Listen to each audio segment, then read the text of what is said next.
Croydon Refugee Day Centre started 19 years ago. It started as a consequence of there being some problems in the town centre. There was some community unrest involving, at that time, Kosovan refugees. And one or two Christians felt that as this was happening on, or in their parish, if you like, they ought to do something about it. But they didn't know quite what to do. So a number of people from different churches got together and decided that the way forward would be to start a day centre and actually work with the people who some were considering to be the cause of the problems. Why do we have a refugee day centre in Croydon? The answer is quite simple. When someone comes to this country and applies for asylum, they can do it at one of two places. Their port of entry, that's their seaport or their airport, or Croydon.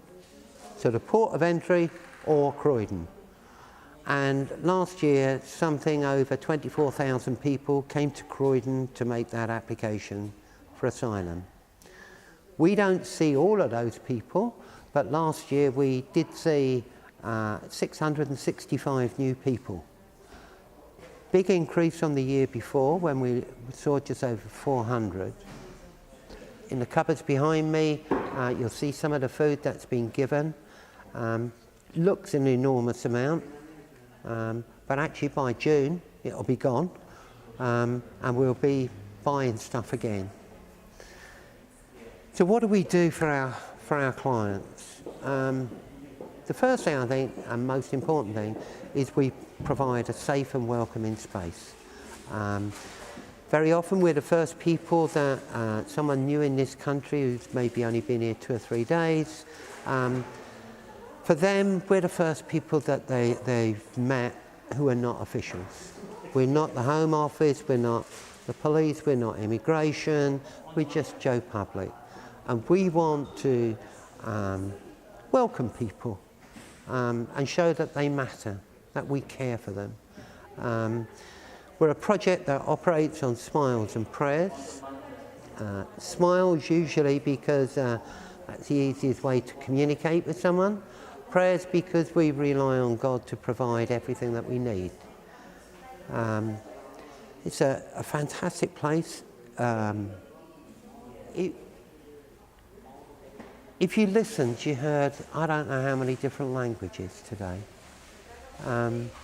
You saw people from different countries communicating with each other in very poor English, but actually making an effort.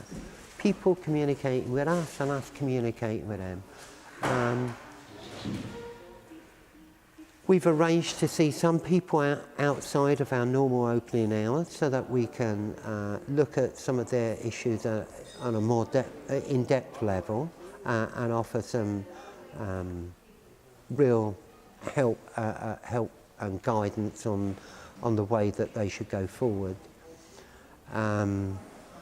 Clients were given food that needed it. Clients were given underwear and other new clothing. Clients were given toiletries and food.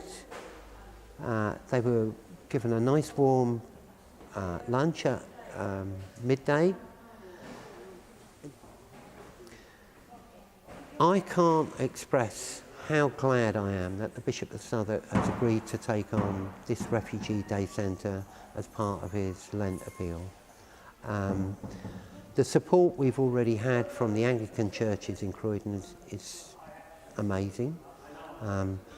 We rely on that support immensely, and we honestly believe that as a result of the Lent appeal, we'll have sufficient reserves to keep going forward, bearing in mind that the demand for our services is always increasing.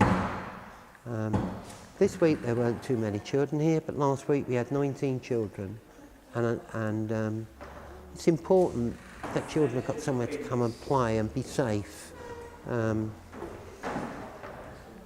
The money that we get from the Lent appeal will enable us to ensure that we've always got good things for the children to play with.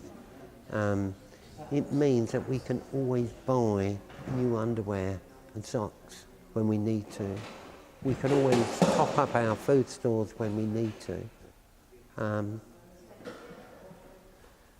Yeah, that's what we're going to do with the money.